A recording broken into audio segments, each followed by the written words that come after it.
प्रिय दर्शकों, भगवान श्री कृष्ण और अर्जुन से जुड़ी कई कथाएं आपने अवश्य ही पढ़ी या सुनी होंगी, जिसमें पांडु पुत्र अर्जुन भगवान श्री कृष्ण को अपना परम सखा, आराध्य और मार्गदर्शक मानते थे। उसी प्रकार श्री कृष्ण को भी अर्जुन प्राण के समान प्रिय थे। इसी कारण महाभारत के युद्ध में श्री कृष्ण ने सारथी बनकर कई बार अर्जुन के प्राणों की रक्षा की और पांडवों को जीत भी दिलाई। परंतु एक बार कुछ ऐसा हुआ कि अर्जुन और श्री कृष्ण रणभूमि में एक दूसरे के आमने सामने आ गए और उनके मध्य युद्ध होने लगा। इस युद्ध में किसकी जीत हुई और क्यों हुआ इन दोनों के मध्य ये युद्ध, आइए जानते हैं।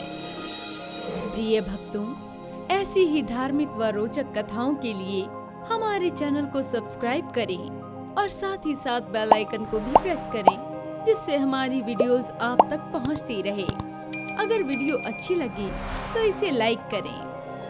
पौराणिक कथाओं के अनुसार एक बार महर्षि गालव प्रातः काल सूर्य देव को अर्घ्य देते हुए उनकी आराधना कर रहे थे। उसी समय उनकी जल से भरी हुई अंजुलि में आकाश में विचरण कर रहे गंधर्व चित्रसेन की पीक आकर गिर जाती है। ये देखकर महर्षि अत्यधिक क्रोधित हो उठते हैं। क्रोध में वो चित्रसेन को श्राप देने ही वाले थे कि तभी उन्हें सहसा अपने तपोबल के क्षीण होने का ध्यान आया और तत्काल ही वो रुक गए। उसके बाद वो अपने आराध्य भगवान कृष्ण के पास सहायता के लिए द्वारका नगरी पहुंच जाते हैं।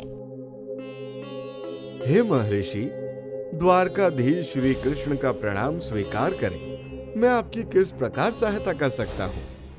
हे द्वारकाधीश, गंधर्व चित्रसेन ने सूर्य देव की उपासना करते समय मेरी अंजुलि में थूक कर मुझे अपवित्र कर दिया। अतः हे माधव, आप तत्काल ही उस अभिमान चित्रसेन को दंडित करें। हे महान तपस्वी, आप तनिक भी चिंता न करें। आपके श्री चरणों और माता देवी की शपथ लेकर आपको वचन देता हूँ, उस अभिमानी गंधर्व चित्रसेन का 8 पहर के अंदर ही अंत कर उसे यमलोक भेज दूंगा। अतः आप निश्चिंत होकर आश्रम के लिए प्रस्थान करें।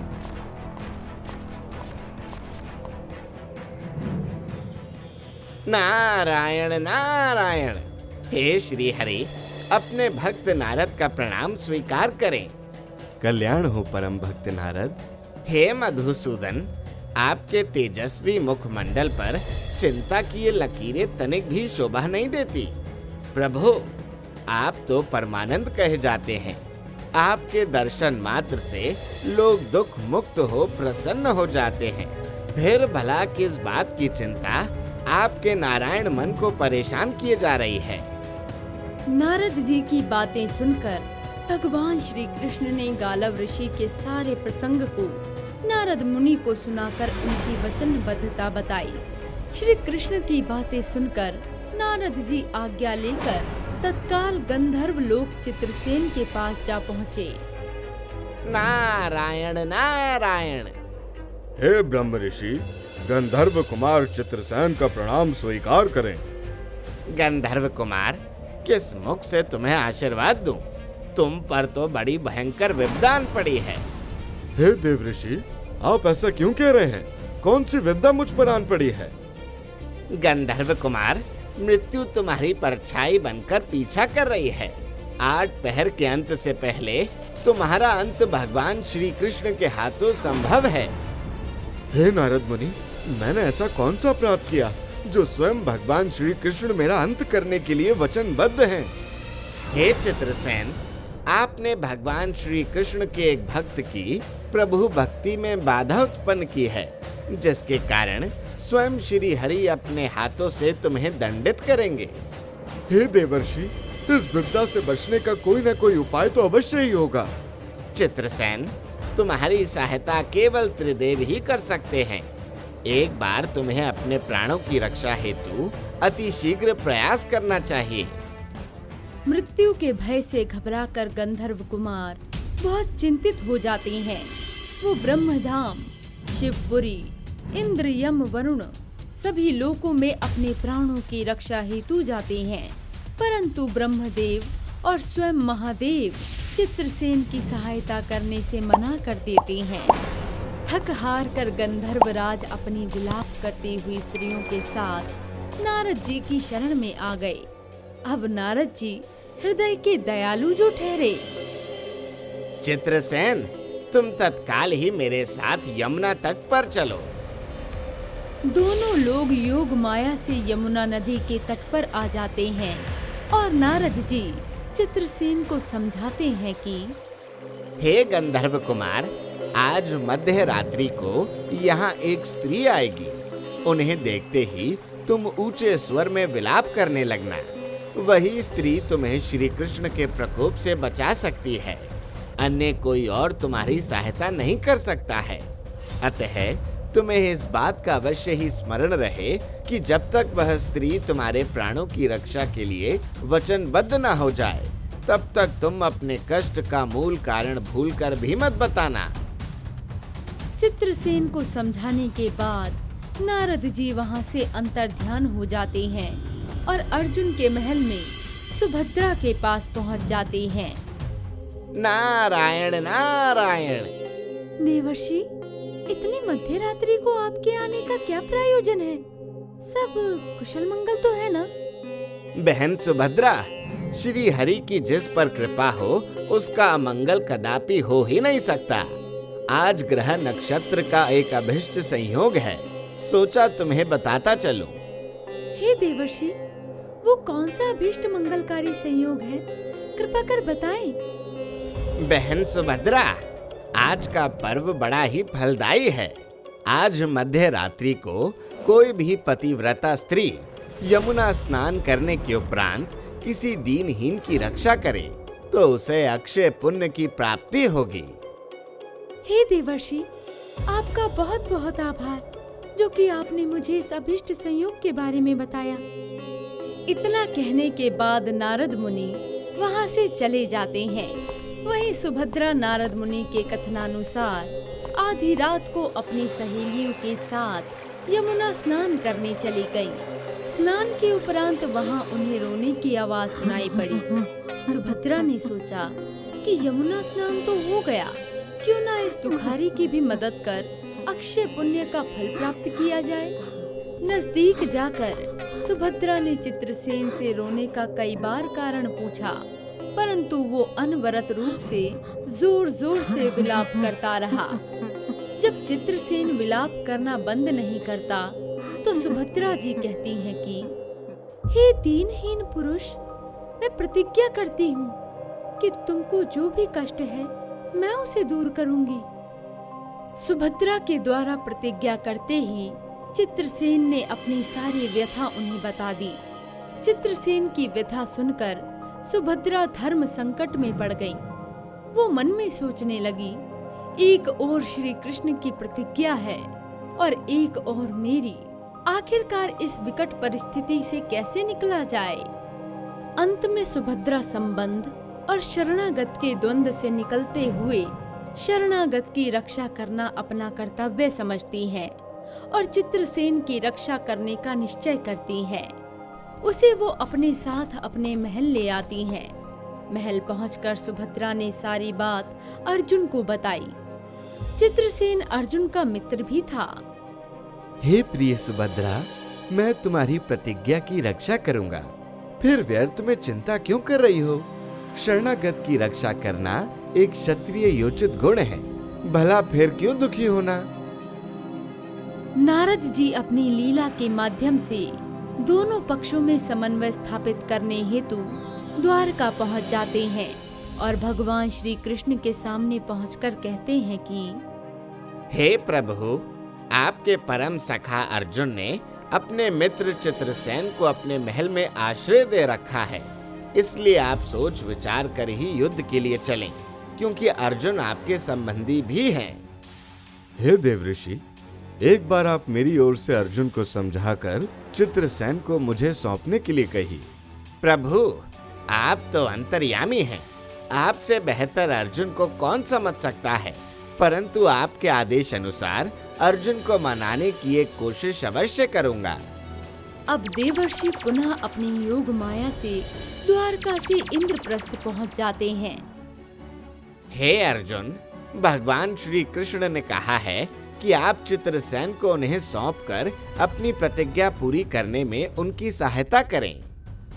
हे देवर्षि, यद्यपि मैं सब प्रकार से श्री कृष्ण की ही शरण में हूँ और उनकी ही शक्ति से मैं अभी तक अजय हूँ, फिर उनके द्वारा दिए गए क्षत्रिय धर्म के उपदेश से कैसे विमुख हो जाऊं?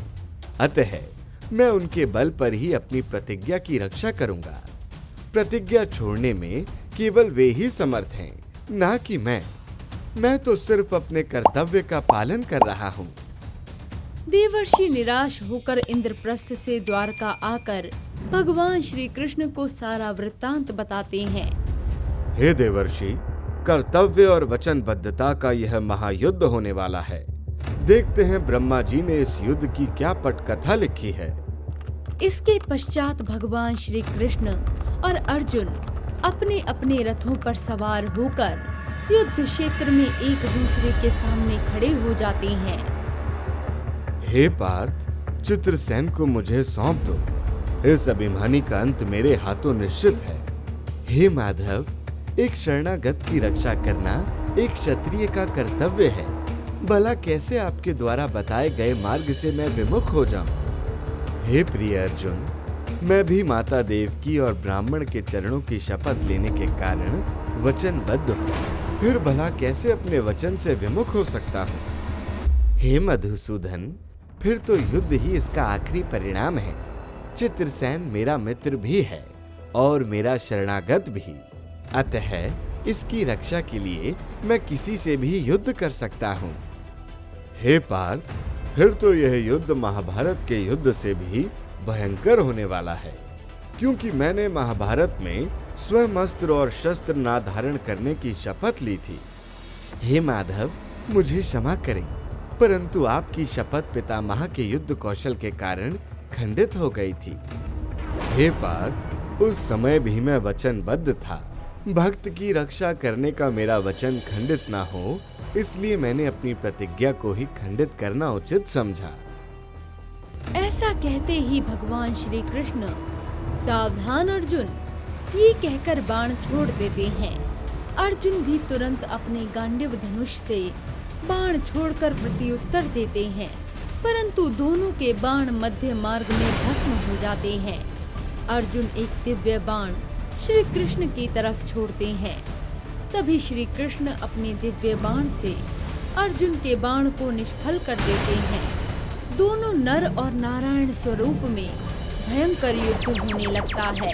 तभी श्री कृष्ण भगवान अपने अमोघ अस्त्र सुदर्शन को अर्जुन की तरफ छोड़ देते हैं। तभी अर्जुन महादेव की दिव्यास्त्र पशुपात अस्त्र को छोड़ देते हैं। ऐसा होते देखकर महादेव पाशुपात्र अस्त्र और सुदर्शन चक्र के मध्य खड़े हो जाते हैं, क्योंकि दोनों दिव्यास्त्र के टकरा जाने से समस्त सृष्टि का नाश हो जाता। हे प्रभु, भक्तों की बात के आगे अपनी प्रतिज्ञा को भूल जाना तो आपका सहज स्वभाव है। इसकी तो असंख्य पर पुनरावृत्त हो चुकी है। अतः सृष्टि के कल्याण हेतु आप इस लीला को यहीं समाप्त कीजिए। महादेव की मध्यस्थता के कारण इस महाप्रलयकारी युद्ध पर विराम लग जाता है और इस प्रकार चित्रसेन को भगवान श्री कृष्ण के क्रोध से अभयदान मिल जाता है। परंतु महर्षि गालव को ये बात अच्छी नहीं लगी और वो स्वयं को ठगा हुआ अनुभव करने लगे, जिससे क्रोधित होकर प्रभु, आपने जग में मेरा उपहास करा दिया है। अतः मैं अपने तपोबल की शक्ति से आपके साथ अर्जुन, सुभद्रा और चित्रसेन को यहीं पर भस्म कर दूंगा। इसके बाद महर्षि गालव अपने कमंडल से जल को हाथ में लेकर मंत्र का स्मरण करने लगते हैं।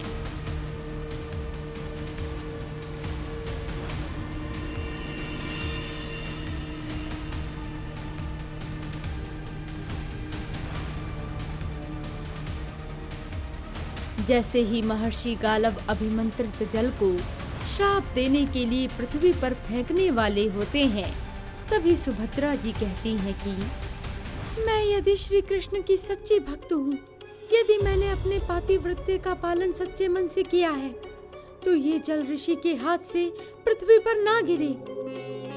सुभद्रा के ऐसा कहते ही महर्षि गालव के हाथ से जल की एक बूंद भी नीचे नहीं गिरती। ये देखकर महर्षि गालव बड़े लज्जित हुए।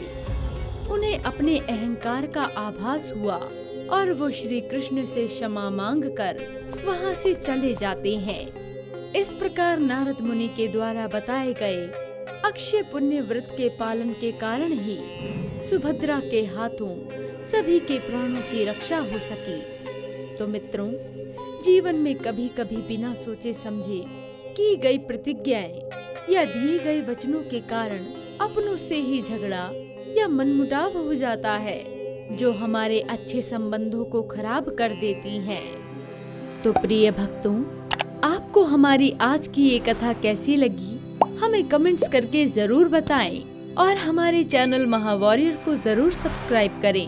और आप अगली कथा किस महावॉरियर की देखना चाहते हैं, ये भी आप हमें कमेंट्स करके बताएं।